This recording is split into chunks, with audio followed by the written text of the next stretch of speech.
Ang Siyokoy ng Cagayan River, sa tahimik na bayan ng Apari, sa hilagang dulo ng Pilipinas.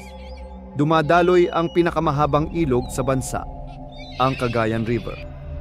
Kilala ito sa malinis na tubig at saganang likas na yaman. Ang mga pamilya na nakatira malapit sa ilog ay pupunta sa tabi para maglaba ng damit at magpiknik. Masagana ang ilog sa isda noon at magpahanggang ngayon.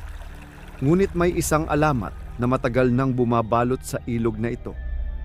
Ang kwentong ito ay sikat sa mga mangingisda at mga naninirahan malapit sa dambuhalang ilog. Pinaniniwala ang merong nilalang na nakatira sa malalim na parte ng ilog. Lalaki ang kasarian, matipuno at may matatalim na kuko at balat, madulas at malansang kaliskis na parang sa isda. May mga paa na tulad ng tao pero may balat sa bawat pagitan ng daliri na parang sapato o pagong. Kaya pinaniniwalaan ng mga matatanda na kaya nitong maglakad sa lupa at lumilipat sa ilog mula sa dagat. Mabilis ito lumangoy ayon sa kwento at meron matatalim na ngipin at may hasang sa likod ng kanyang mga malalaking tenga. Kaya't maririnig ka nito kahit sa malayo.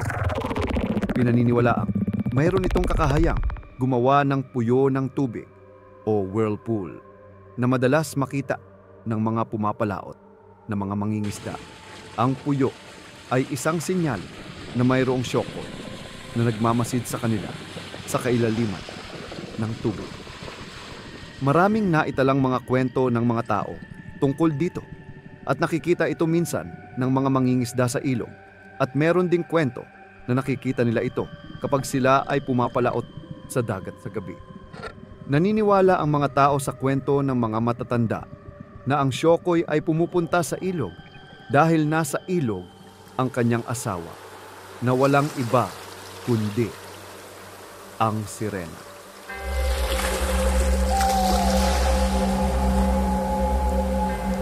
Pinaniniwalaan din na ang Siyokoy ay may kakayahang makipag-usap sa anumang nilalang sa dagat gamit niya ang kanyang kaisipan para makipagkomunikasyon sa mga isda, pusit, pating, pagong at ang dambuhalang halimaw na nakatira sa pinakailaliman ng karagatan, ang Kraken.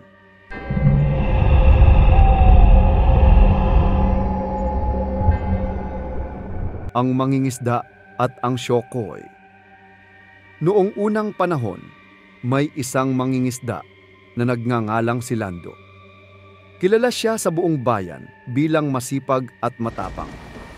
Isang gabi, habang siya ay nangingisda sa dagat ng Babuyan Islands, napansin niya ang kakaibang paggalaw sa ilalim ng tubig. Akala niya ay isang malaking isda, kaya inihanda niya ang kanyang lambat. Ngunit, nang hilahin niya ito, hindi isda ang kanyang nahuli, kundi isang kakaibang nilalang. Ito'y may katawan ng tao, ngunit natatakpan ng berdeng kaliskis. Ang kanyang mga mata ay malalaki at nagliliwanag sa dilim, at ang kanyang mga ngipin ay matatalas na parang sa pating. Siyokoy ang nahuli niya sa kanyang lambat. Ang nilalang na matagal nang kinatatakutan sa mga kwento ng matatanda. Ngunit, sa halip na matakot, nakaramdam ng awa si Lando sa nilalang. Inalis niya ang lambat at pinalaya ang Siyokoy. Bago ito lumangoy palayo, tumingin ito kay Lando at tila ba'y ngumiti, nagpapakita ng pasasalamat. Mula noon, tuwing lalabas si Lando upang mangisda, napapansin niyang mas dumarami ang kanyang huli. At ang mga isda ay tila ba kusang pumupunta sa kanyang bangka. Naging masagana ang kanyang buhay at ang kanyang pamilya ay hindi na muling naghirap. Ngunit isang gabi na si Lando ay nasa laot. Isang malakas na bagyo ang dumating. Ang mga alon sa ilog ay naging mabagsik at ang bangka ni Lando ay tumaob. Habang siya'y nilalamon ng malalaking alon, naramdaman niya ang malamig na kamay na humawak sa kanya at hinila siya paitaas. Bago siya mawala ng malay, Nakita niya ang pamilyar na mukha ng Shokoy. Nagising si Lando sa pampang, ligtas at walang sugat. Nalaman niya mula sa mga kababayan na siya'y natagpuang nakahandusay sa tabi ng dagat. Ngunit, walang nakakaalam kung paano siya nakaligtas. Sinagip siya ng Shokoy. Mula noon, naniniwala ang mga taga-Cagayan na ang Shokoy ng ilog ay hindi isang masamang nilalang, kundi isang tagapangalaga ng ilog at dagat.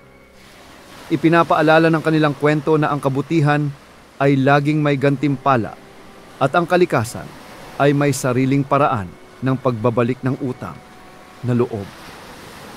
Sana ay nag-enjoy kayo sa video na ito. Kung nagustuhan ninyo, huwag kalimutang i-like, mag-comment at mag-subscribe. Malaking tulong yan para makagawa pa ako ng mas maraming pang content para sa inyo. Salamat sa panunood at mag-iingat kayo lagi. Magkita-kita ulit tayo sa susunod na kwento ng misteryo. Hanggang sa muli.